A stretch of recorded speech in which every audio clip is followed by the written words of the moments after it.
2026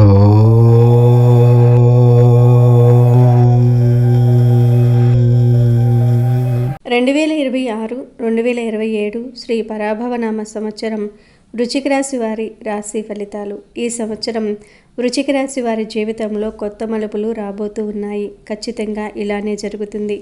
ఆ మలుపు మీ కెరియర్ని మారుస్తుందా, లేక వ్యక్తిగత జీవితంలో అద్భుతాలు సృష్టిస్తుందా? అసలు వృశ్చిక రాశి వారిని వరించబోయే ఆ కొత్త మలుపు ఏంటి? అది ఏ రూపంలో మీ జీవితాన్ని తట్టి లేపుతుందో తెలిస్తే మీరు నిజంగానే ఆశ్చర్యపోతారు. మీ జీవితాన్ని బంగారుమయం చేసే ఆ ఆసక్తికరమైన రహస్యాలను ఇప్పుడు లోతుగా తెలుసుకుందాము. అలాగే ఈ సంవత్సరంలో వృశ్చిక రాశి వారు చేసే ప్రయత్నాలలో తిరుగులేని విజయాలు సాధించడానికి ఏ పరిహారాలు చేయాలో కూడా ఇప్పుడు మనం ఈ వీడియోలో వివరంగా తెలుసుకుందాము. అంతకన్నా ముందు మా వీడియో నచ్చితే లైక్ చేసి షేర్ చేయండి. అలాగే మా ఛానల్ని కూడా సబ్స్క్రైబ్ చేసుకుని మాకు సపోర్ట్ చేయండి. అలాగే జై శ్రీరామ్ అని కామెంట్ చేయండి. శ్రీ పరాభవనామ సంవత్సరంలో వృశ్చిక రాశి వారికి కలిగే ఆదాయం 11 మరియు వ్యయం 5గా ఉండటం ఒక గొప్ప సానుకూల అంశం. అంటే మీరు సంపాదించే ప్రతి రూపాయిలో అధిక భాగం ఆదా అయ్యే అవకాశం ఉంది. కానీ రాజ్యపూజ్యం 2 మరియు అవమానం 6గా ఉండటం వల్ల మీరు చేసే మంచి పనులకు కూడా విమర్శలు ఎదురయ్యే ప్రమాదం ఉంది. సమాజంలో మీ ప్రతిష్టను కాపాడుకోవడానికి మీరు నిరంతరం పోరాడాల్సి ఉంటుంది. గ్రహ గతులను గమనిస్తే శని భగవానుడు మీ రాశి నుండి 5వ స్థానంలో అంటే పంచమ స్థానంలో సంచరిస్తున్నాడు. జ్యోతిష్య శాస్త్రంలో 5వ ఇల్లు అనేది కేవలం సంతానానికే కాకుండా పూర్వ పుణ్యానికి, మేధస్సుకు, ప్రేమ వ్యవహారాలకు మరియు సృజనాత్మక ఆలోచనలకు నిలయం. శని ఇక్కడ ఉండటం వల్ల మీ ఆలోచనల్లో ఒక రకమైన మందగమనం లేదా ప్రతి విషయంలోనూ అతిగా ఆలోచించి నిర్ణయాలు తీసుకోవటంలో జాప్యం చేసే స్వభావం పెరుగుతుంది. ముఖ్యంగా విద్యార్థులు ఈ సమయంలో చాలా అప్రమత్తంగా ఉండాలి.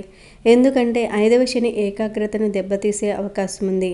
అలాగే రాహువు 4వ ఇంట్లో అంటే సుఖ స్థానంలో ఉండటం వల్ల గృహ వాతావరణంలో శాంతి లోపించవచ్చు. 4వ ఇల్లు తల్లికి, వాహనాలకు, భూములకు మరియు ప్రాథమిక విద్యకు సంబంధించినది. రాహువు ఇక్కడ ఉండటం వల్ల తల్లిగారి ఆరోగ్యం విషయంలో ఎప్పుడూ ఒక రకమైన ఆందోళన ఉంటుంది. కుటుంబ సభ్యుల మధ్య చిన్న చిన్న విషయాలకే గొడవలు జరగటం, ఇంట్లో ఉండబుద్ధి కాకపోవటం వంటి పరిస్థితులు ఎదురవుతూ ఉంటాయి. మరోవైపు కేతువు 10వ ఇంట్లో అంటే కర్మస్థానంలో ఉండటం వల్ల మీ వృత్తి జీవితంలో ఊహించని మార్పులు సంభవిస్తూ ఉంటాయి. 10వ ఇల్లు అనేది ఒక వ్యక్తి యొక్క సామాజిక హోదాను మరియు వారు చేసే పనిని సూచిస్తుంది. కేతువు ఇక్కడ ఉండటం వల్ల మీకు ఎంతటి ప్రతిభ ఉన్నా అది పై అధికారుల దృష్టికి వెళ్ళటంలో ఆటంకాలు ఎదురవుతూ ఉంటాయి. వృత్తిలో ఒక రకమైన వైరాగ్యం లేదా ఉద్యోగం మానేయాలనే కోరిక తీవ్రంగా కలుగుతుంది. అయితే ఈ గ్రహాల ప్రతికూలతలను తట్టుకోవడానికి దేవగురువు బృహస్పతి మీకు అండగా నిలుస్తాడు.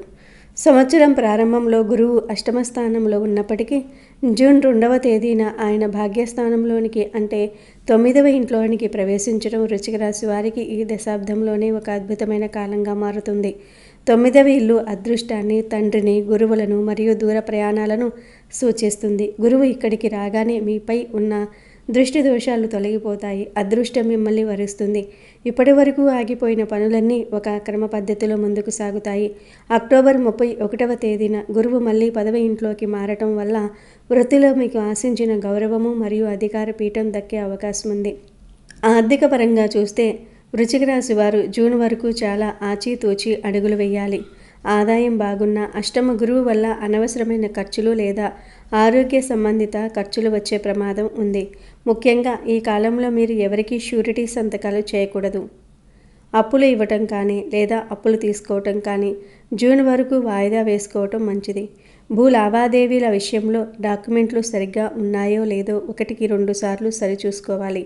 రాహువు 4వ ఇంట్లో ఉండటం వల్ల స్థిరాస్తి కొనుగోలు చేసేటప్పుడు కొన్ని లీగల్ చిక్కులు ఎదురయ్యే అవకాశం ఉంది. కాబట్టి జూన్ తర్వాతే ఏదైనా పెద్ద పెట్టుబడి పెట్టడం శ్రేయస్కరం.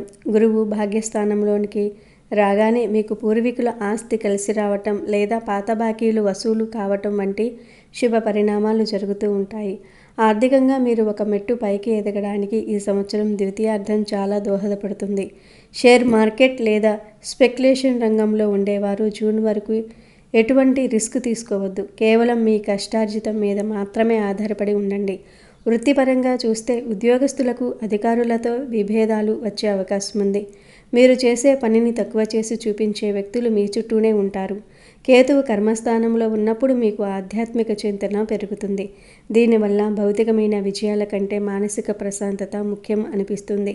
అయితే జూన్ తర్వాత మీకు పదోన్నతులు లేదా జీతాల పెంపు వంటి శుభవార్తలు వింటారు. నిరుద్యోగులకు ఈ సంవత్సరం మధ్య నుండి మంచి అవకాశాలు లభిస్తాయి. ముఖ్యంగా టెక్నికల్ రంగంలో ఉన్న వారికి విదేశీ ప్రయాణాలు చేసే యోగం ఉంది.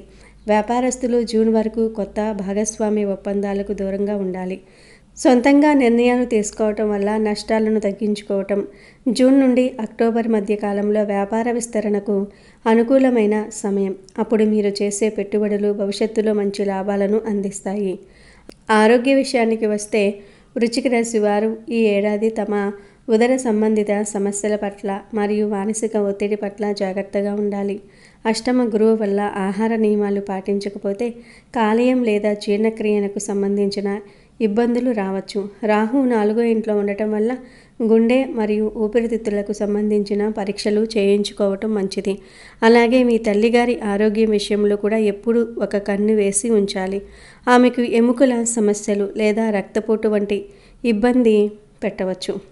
క్రమం తప్పకుండా వ్యాయామం చేయటము మరియు యోగా ప్రాక్టీస్ చేయటం వల్ల వృశ్చిక రాశి వారు ఈ ప్రతికూలతలను అధిగమించగలరు. ముఖ్యంగా మానసిక ప్రశాంతత కోసం ధ్యానం చేయటం చాలా అవసరం.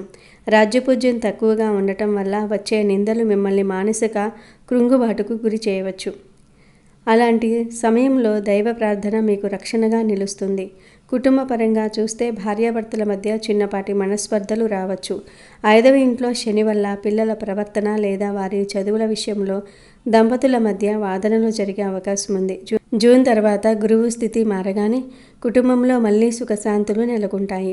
పిల్లల వల్ల మీకు పేరు ప్రతిష్టలు లభిస్తాయి. సంతానం కోసం ఎదురు చూసేవారికి జూన్ 2వ తేదీ తర్వాత అత్యంత అనుకూలమైన కాలం. అష్టమ గురువు ప్రభావం వల్ల గర్భధారణలో సమస్యలు ఎదుర్కొంటున్న వారు జూన్ తర్వాత వైద్య సలహాలు తీసుకుంటే ఖచ్చితంగా ఫలితం ఉంటుంది. వివాహ ప్రయత్నాలు చేసే వృశ్చిక రాశి వారికి ఏడాది మొదటి 6 నెలలు ఓపిక అవసరం. సంబంధాలు కుదిరినట్టే అనిపించి ఆఖరి నిమిషంలో జారిపోవచ్చు. అయితే జూన్ తర్వాత మీకు నచ్చిన వ్యక్తితో వివాహం నిశ్చయమయ్యే సూచనలు బలంగా ఉన్నాయి. ముఖ్యంగా కులదైవాన్ని ప్రార్థించడం వల్ల వివాహ ఆటంకాలు తొలగిపోతాయి. విద్యార్థుల విషయానికి వస్తే శని 5వ ఇంట్లో ఉండటం వల్ల పట్టుదల ఉంటేనే విజయం లభిస్తుంది. షార్ట్ కట్ దారులు వెతకడం వల్ల నష్టపోతారు. పోటీ పరీక్షలకు సిద్ధమయ్యేవారు జూన్ వరకు చాలా కష్టపడాలి. ఆ తర్వాత గురువు భాగ్యస్థానంలోనికి రావటం వల్ల అదృష్టం కూడా తోడై మంచి ర్యాంకులు సాధిస్తారు. ఉన్నత విద్య కోసం విదేశాలకు వెళ్ళాలనుకునే విద్యార్థులకు ఈ ఏడాది చివరిలో వీసా సమస్యలు తొలగిపోయి ప్రయాణం సుగమం అవుతుంది.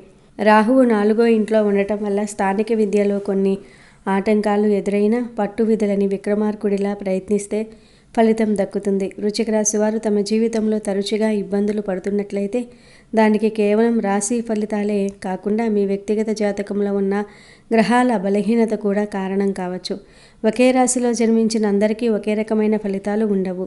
మీ పుట్టిన తేదీ, సమయము, పుట్టిన ఊరు ఆధారంగా చేయబడిన లగ్న కుండలిని పరిశీలిస్తే ఏ గ్రహం వల్ల మీకు అడ్డంకులు కలుగుతున్నాయో స్పష్టంగా తెలుస్తుంది. దానిని బట్టి సరైన జాతక రత్నాన్ని లేదా సర్టిఫైడ్ రుద్రాక్షను ధరించడం వల్ల దోషాల తీవ్రత తగ్గుతుంది. మీకు జాతక చక్రం గురించి అవగాహన ఉంటే ఈ 2026 సంవత్సరంలో గురువు మరియు శనిదేవుని దశ అంతర్దశలను గమనించుకోవటం ముఖ్యం.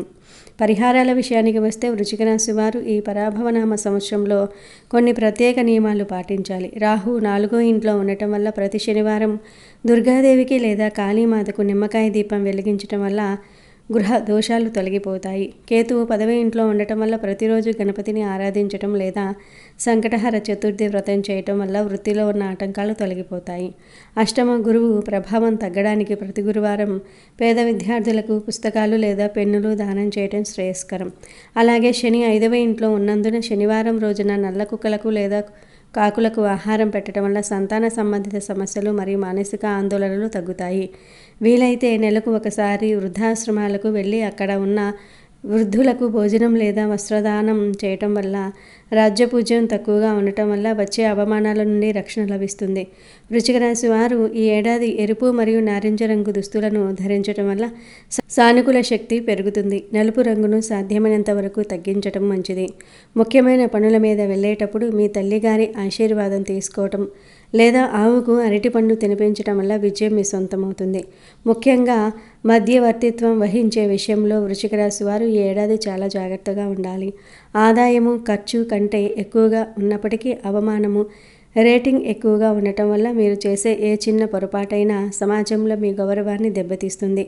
ఎవరైనా ఇద్దరి మధ్య గొడవలు జరుగుతూ ఉంటే అందులో మీరు తలదూర్చవద్దు. అలాగే ఎవరికైనా పెళ్లి సంబంధాలు కుదిర్చేటప్పుడు కూడా చాలా నిశ్చితంగా పరిశీలించి మాట్లాడండి. మీరు చెప్పే ఒక మాట వల్ల రేపు ఏదైనా సమస్య వస్తే అందరూ మిమ్మల్ని నిందించే ప్రమాదం ఉంది. జూన్ వరకు మీరు ఎంత మౌనంగా ఉంటే అంత మంచిది. ఆ తర్వాత మీ మాటకి విలువ పెరుగుతుంది. విదేశాల్లో ఉండేవారు లేదా స్వస్థలానికి దూరంగా ఉండేవారు ఈ ఏడాది తమ సొంత గ్రామానికి లేదా కులదైవం వెలిసిన చోటికి వెళ్ళి మొక్కులు తీర్చుకోవటం వల్ల అదృష్టం రెట్టింపు అవుతుంది. భూ వివాదాలు ఉన్నవారు ఈ ఏడాది ద్వితీయార్థంలో రాజీ పడడానికి ప్రయత్నిస్తే అనుకూలమైన తీర్పులు వచ్చే అవకాశం ఉంది. వాహనాలు నడిపేటప్పుడు అత్యంత జాగ్రత్తగా ఉండాలి. రాహువు 4వ ఇంట్లో ఉన్నప్పుడు చిన్నపాటి ప్రమాదాలు జరిగే సూచనలు ఉంటాయి. కాబట్టి వేగాన్ని నియంత్రించుకోవటం ముఖ్యం. కొత్త వాహనం కొనాలనుకునేవారు జూన్ తర్వాత కొంటే అది మీకు కలిసి వస్తుంది. వృశ్చిక రాశి స్త్రీలకి ఈ సంవత్సరం మిశ్రమంగా ఉంటుంది. గృహ బాధ్యతలు పెరగటం వల్ల అలసట కలుగుతుంది. అయితే జూన్ తర్వాత మీ పేరు మీద ఏదైనా ఆస్తి లేదా నగలు కొనుగోలు చేసే అవకాశం ఉంది. ఉద్యోగం చేసే మహిళలకు సహోద్యోగుల నుండి పోటీ ఎదురైనా మీ పట్టుదలతో వారిని అధిగమిస్తారు. ఆరోగ్య విషయంలో ముఖ్యంగా వెన్నునొప్పి లేదా కీళ్ళ నొప్పుల పట్ల జాగ్రత్తగా ఉండాలి. మీ పిల్లల ప్రగతిని చూసి మీరు గర్వపడే సమయం జూన్ తర్వాత వస్తుంది. గృహిణులు తమ పాత స్నేహితులను కలవటం వల్ల మానసిక ఉల్లాసం పొందుతారు. మొత్తం మీద ఈ 2026-2027 కాలం వృశ్చిక రాశి వారికి సహనానికి పరీక్ష పెట్టినప్పటికీ ఆధ్యాత్మికంగా మరియు ఆర్థికంగా బలాన్నిస్తుంది. పరాభవనామ సంవత్సరం పేరులో ఉన్నట్టుగా మీకు పరాభవం కలగకుండా ఉండాలంటే దైవ చింతనం ఒక్కటే మార్గం. ముఖ్యంగా వృశ్చిక రాశికి అధిపతి కుజుడు కావటం, కుజుడికి ఆదిదేవత సాక్షాత్తు ఆంజనేయ స్వామి కావటం వల్ల ఈ రాశివారు ప్రతిరోజు హనుమత్ స్మరణ చేయటం ఒక రక్షణ కవచంలా పనిచేస్తుంది. రాహువు 4వ ఇంట్లో ఉండటం వల్ల కలిగే మానసిక అశాంతిని, గృహ కలహాలను తొలగించుకోవడానికి ప్రతి శనివారం లేదా మంగళవారం నాడు ఆంజనేయ స్వామి గుడికి వెళ్ళి ఆకుపూజ చేయించటం లేదా సింధూర ధారణ చేయటం వల్ల అద్భుతమైన మార్పులు కనిపిస్తాయి. అలాగే శని 5వ ఇంట్లో ఉండటం వల్ల సంతానానికి లేదా విద్యార్థులకు కలిగే ఆటంకాలను అధిగమించడానికి శనివారం రోజున నల్ల నువ్వులను ఒక నల్లటి గుడ్డలో మూట కట్టి నువ్వుల నూనెలో నానబెట్టి దీపం వెలిగించడం వల్ల శనిదేవుని అనుగ్రహం లభిస్తుంది. పరాభవ నామ సంవత్సరం అనే పేరులోనే కొంత ప్రతికూలత కనిపిస్తున్నప్పటికీ దైవచింతన ఉన్నవారికి ఆ పరాభవం కాస్త విజయంగా మారుతుంది. ఈ రాశివారు ప్రతిరోజు ఉదయాన్నే సూర్యోదయానికి ముందే నిద్రలేచి హనుమాన్ చాలీసా పారాయణం చేయటం లేదా సుందరకాండలోని కొన్ని శ్లోకాలను చదవటం వల్ల మనోధైర్యం పెరుగుతుంది. ఆదాయం 11గా ఉన్నప్పటికీ రాజ్యపూజ్యం తక్కువగా ఉంది కాబట్టి సమాజంలో మీకు రావాల్సిన గౌరవం కోసం మీరు ప్రతిరోజు నుదుట కుంకుమ లేదా చందనం ధరించటం వల్ల ఆకర్షణ శక్తి పెరుగుతుంది.